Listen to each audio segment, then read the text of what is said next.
আসসালামু আলাইকুম, কেমন আছেন সবাই? আবার নতুন ব্যাচ রেডি হয়ে গেছে।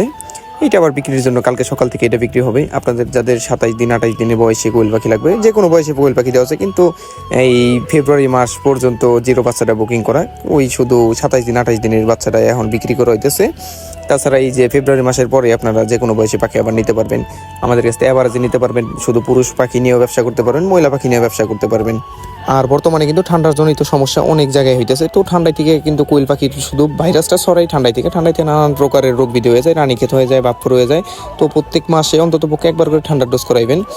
আর যারা লিটারে পালন করেন, তাই সেই ক্ষেত্রে একটু ঠান্ডা কম হয়। যারা খাঁচায় কিংবা এই মাছা সিস্টেম করে পালন করে, তাদের জন্য ঠান্ডার সমস্যা হয়। যেমন আমার এই ফ্লোরে রয়েছে, মাছায় রয়েছে, খাঁচায় রয়েছে, সবভাবেই রয়েছে। তো সবভাবেই আমাদের পরীক্ষা নিরীক্ষা করতে হয়। তো ঠান্ডা ডোজ অবশ্যই করাবেন। আর রানীক্ষেতের ভ্যাকসিন প্রতি 45 দিন পর রানীক্ষেতের ভ্যাকসিন করাইতে হইব অবশ্যই।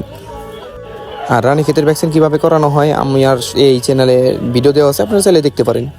আপনাদের যাদের 30 দিন বয়সে কোয়েল পাখি লাগবে, তারা স্ক্রিনে দেওয়া নাম্বার যোগাযোগ করতে পারেন। এছাড়া সারা বাংলাদেশে আমাদের হোম ডেলিভারি দেওয়া হয়।